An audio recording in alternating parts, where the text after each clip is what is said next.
आइए सर्कल का एक सवाल देखते हैं। ए बी सी तीन बिंदु एक वृत्त पर स्थित हैं। सी बिंदु से खींची गई स्पर्श रेखा बी ए भुजा को आगे बढ़ाने पर टी बिंदु पर मिलती है। यदि ए टी सी 36 डिग्री और ए सी टी 48 डिग्री है तो ए बी के द्वारा सेंटर पर बनाया गया एंगल आपको पूछा गया है। आराम से अगर आप देखें ध्यान से तो एक आपने पढ़ रखा है अल्टरनेट सेगमेंट का प्रमेय, है ना, थ्योरम। अगर आप देखें तो एसी हमारा क्या है, एक कार्ड है और ये हमारा क्या है, एक टेंजेंट है। कार्ड और टेंजेंट के बीच बना एंगल इसी कार्ड द्वारा सर्कल पर अल्टरनेट सेगमेंट में बने एंगल के क्या होता है, बराबर होता है। इट मीन्स अगर ये 48 डिग्री है तो ये भी हमारा कितना होगा, 48 डिग्री होगा। आई थिंक ये बात आपको समझ में आ रही होगी, है ना।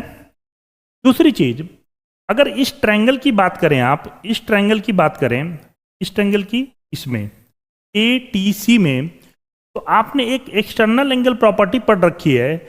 एक्सटर्नल एंगल किसी भी ट्रायंगल का अपोजिट साइड के दो इंटरनल एंगल के सम के बराबर होता है। इट मीन्स ये 48 है, ये 36 है, तो इन दोनों का सम 84 डिग्री, ये हमारा क्या हो जाएगा, ये वाला एंगल हो जाएगा। क्लियर है। तीसरे नंबर पे आपको एक ट्रायंगल नजर आ रहा है, वो ट्रायंगल कौन सा, ये। इस ट्रायंगल में अगर आप देखें तो ये हमारा 48 है, ये 84 है। आपको मालूम है इन तीनों एंगल का सम कितना होता है, 180 डिग्री होता है। इट मीन्स ये 48 है, ये 84 है, तो ये एंगल भी कितना आ जाएगा, 48 डिग्री आ जाएगा। अगर आप देखें 8 8 16 4 20 और 8 8 16 और 2 18, यानी 180 डिग्री। क्लियर है। चौथा कंसेप्ट आपके लिए, आपने एक और थ्योरम पढ़ रखा है कि किसी भी सर्कल में किसी भी कार्ड के द्वारा उसके सरकमफिरेंस पर बना एंगल उसी कार्ड द्वारा इसके सेंटर पे बने एंगल का क्या होता है, हाफ होता है। इट मीन्स अगर ये 48 है तो यहां पे क्या होगा, इसका डबल होगा, यानी ये 48 है तो ये एंगल कितना होगा, 96 डिग्री होगा। क्वेश्चन समझ में आया। 4 कंसेप्ट इसमें थे। अगर आपको अच्छा लगा हो तो वीडियो को जरूर लाइक करें। वृत्त जिनकी त्रिज्याएं 4 सेंटीमीटर और 9 सेंटीमीटर हैं एक दूसरे को बाह्य रूप से स्पर्श करती हैं। PQ दोनों वृत्तों की सीधी सामान्य स्पर्श रेखा है। P वर्ग की भुजा भी है, उस वर्ग का क्षेत्रफल ज्ञात करना है। यानी इन दोनों के कॉमन जो टेंजेंट है इसी को साइड मानकर एक स्क्वायर बनाया गया है, उसका आपको एरिया निकालना है। सबसे पहले ये कॉमन टेंजेंट के फार्मूला क्या होगा, तो आपने डायरेक्ट कॉमन टेंजेंट का फार्मूला पढ़ रखा है। क्या होता है, आप कहते हो D square minus R1 minus R2 का होल स्क्वायर, आपने पढ़ रखा है। डी स्क्वायर यहाँ पे बात करें, अगर यहाँ पे सर्कल क्या कर रही हैं, दोनों एक दूसरे को स्पर्श कर रही हैं, दोनों एक दूसरे को स्पर्श कर रही हैं। इसमें डी की वैल्यू क्या होगी, R1 प्लस R2 हो जाएगी। यानी डी की वैल्यू क्या हो जाएगी, R1 प्लस R2 हो जाएगी, इसका whole square minus R1 minus R2 का होल स्क्वायर। अगर आपको डायरेक्ट फार्मूला मालूम हो इनको, है ना, तो आपको मालूम है a प्लस बी का whole square minus a minus B का होल स्क्वायर क्या होता है, 4R1 R2 होता है, 4R1 R2 होता है। इसमें अगर वैल्यू पुट कर दें तो 4 इंटू R1 की वैल्यू कितनी है, 9 है, R2 की वैल्यू कितनी है, 4 है। तो आप सीधे सीधे लिख सकते हो 36 का स्क्वायर रूट 6 और ये 4 का 2, यानी कितना आ जाएगा, 12 सेंटीमीटर आ जाएगा।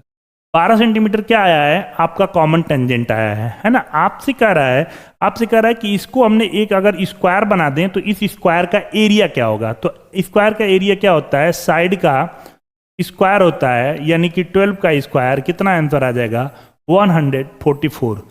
कंसेप्ट अगर अच्छा लगा हो तो वीडियो को जरूर लाइक करें।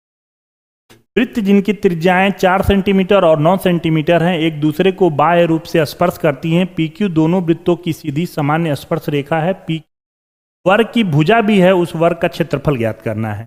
यानी इन दोनों के कॉमन जो टेंजेंट है इसी को साइड मानकर एक स्क्वायर बनाया गया है, उसका आपको एरिया निकालना है। सबसे पहले ये कॉमन टेंजेंट के फार्मूला क्या होगा, तो आपने डायरेक्ट कॉमन टेंजेंट का फार्मूला पढ़ रखा है। क्या होता है, आप कहते हो D square minus R1 minus R2 का होल स्क्वायर, आपने पढ़ रखा है। डी स्क्वायर यहाँ पे बात करें अगर, यहाँ पे सर्कल क्या कर रही हैं, दोनों एक दूसरे को स्पर्श कर रही हैं, दोनों एक दूसरे को स्पर्श कर रही हैं, इसमें डी की वैल्यू क्या होगी, R1 प्लस R2 हो जाएगी। यानी डी की वैल्यू क्या हो जाएगी, R1 प्लस R2 हो जाएगी, इसका whole square minus R1 minus R2 का होल स्क्वायर।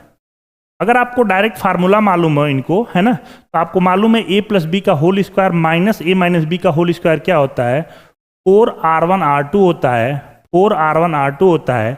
इसमें अगर वैल्यू पुट कर दें तो 4 इंटू R1 की वैल्यू कितनी है, 9 है, R2 की वैल्यू कितनी है, 4 है। तो आप सीधे सीधे लिख सकते हो 36 का स्क्वायर रूट 6 और ये 4 का 2, यानी कितना आ जाएगा, 12 सेंटीमीटर आ जाएगा। 12 सेंटीमीटर क्या आया है, आपका कॉमन टेंजेंट आया है ना। आपसे कह रहा है कि इसको हमने एक अगर स्क्वायर बना दें तो इस स्क्वायर का एरिया क्या होगा। तो स्क्वायर का एरिया क्या होता है, साइड का स्क्वायर होता है, यानी कि 12 का स्क्वायर, कितना आंसर आ जाएगा, 144। कंसेप्ट अगर अच्छा लगा हो तो वीडियो को जरूर लाइक करें।